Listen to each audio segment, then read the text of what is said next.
y camaradas que me quieran escuchar, voy a contarles esta historia que le sucedió al Cará. Estando la madre enferma, Remedios salió a buscar, encontró una concurrencia y allí se quedó a bailar.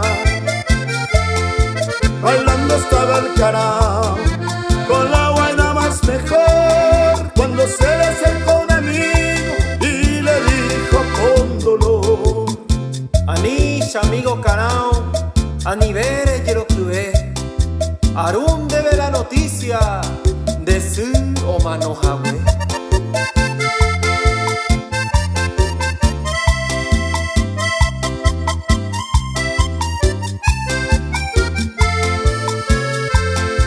No importa mi buen amigo, el baile no he de dejar. La omanoma ya omanoma, hay tiempo para llorar.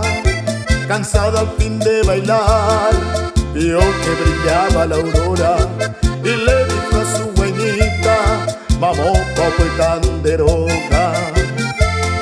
La dama le contestó: cero baile hombre, lejos cero se visitar, empezar a entenderse.